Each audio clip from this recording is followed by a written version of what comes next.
Hey, what's up you guys? It's Dorothy and welcome back to my channel.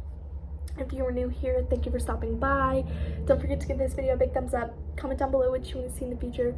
Click that subscribe button and turn on my post notifications. That way you can get notified every time we read a new chapter in whatever book we are on.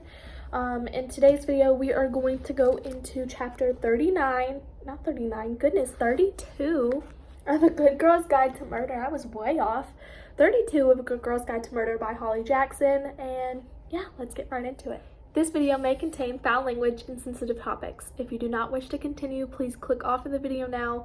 You have been warned. All right, here we go. Chapter 32 of A Good Girl's Guide to Murder by Holly Jackson. And there are still too many youths loitering in the park in the evenings, an old woman croaked, her arm raised beside her head. We spoke about this at a previous meeting, Miss Fairverson, a female police officer with a ring-leaded hair, said. They aren't engaging in any antisocial behavior. They are just playing soccer after school. Pip was sitting on a yellow plastic chair in an audience of 22 people. The small meeting room in town hall was dark and stuffy, and the air smelled like old books and old people. The meeting was exceptionally slow and dreary, but Pip was on high alert. Daniel De Silva was one of the 7 officers taking the meeting.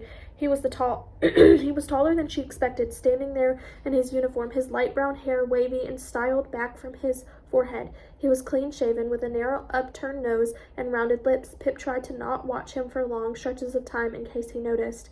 There was another familiar face here, too, sitting just 3 seats down from Pip. He stood up suddenly, flashing open palm at the officers. Stanley Forbes, Fairview Mail, he said. Several of my readers have complained that people are still driving too fast down Main Street. How do you intend to tackle this issue? Daniel stepped forward, nodding for Stanley to retake his seat. Thanks, Stan, he said. The street already has civil traffic claiming measures. We have discussed performing more speed checks, and if it's still a concern, I am happy to reopen the conversation with my superiors. Miss Faverson had 2 more complaints to draw through, and then the meeting was finally over. If you have any other policing concerns, another officer said, noticeably avoiding eye contact with Miss Faverson, please fill out one of the questionnaires behind you, and if you'd prefer to talk to any of us in private, we'll be sticking around for the next 10 minutes. Pip held back for a while, not wanting to appear too eager. She waited as Daniel finished talking to one of the town councilors, and then she pushed up from her chair and approached. Hi, she said. Hello, he smiled. You seem a few decades too young for a meeting like this, she shrugged. I'm interested in law and crime. Nothing too interesting in Fairview, he said, just loitering kids and slightly fast cars. Oh, if only. I had a couple of questions I wanted to ask you. Shoot, he said. I'm all ears.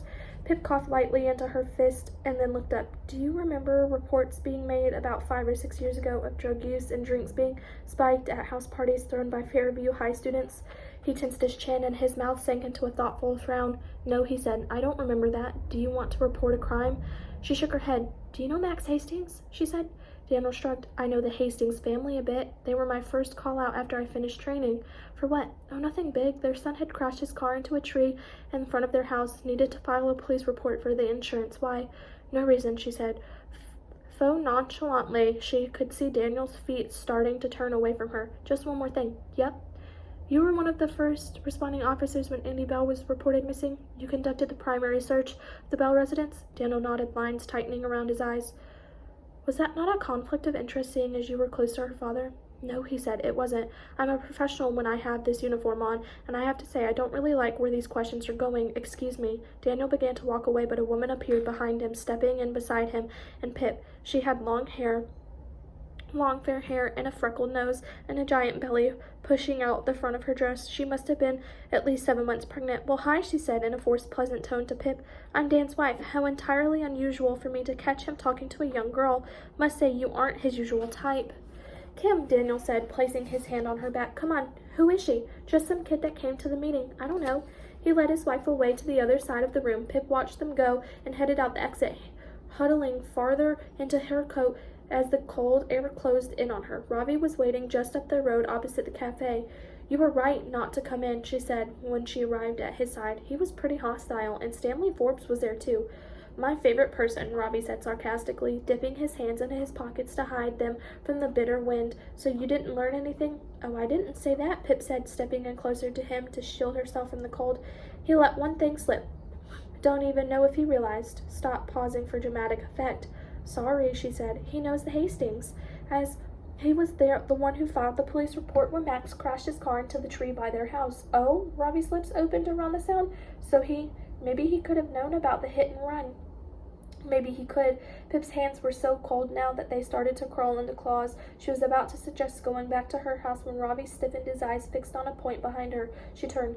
Daniel Da Silva and Stanley Forbes had just left town hall, the door banging behind them. They were deep in hushed conversation, Daniel explaining something with gestured hands. Stanley turned his head in a wide arc to check around them, and that's when he spotted Pip and Robbie. Stanley's eyes cooled, his gaze a cold blast and wind as it flickered between them. Daniel stared too, but his eyes were just on Pip, sharp and blistering.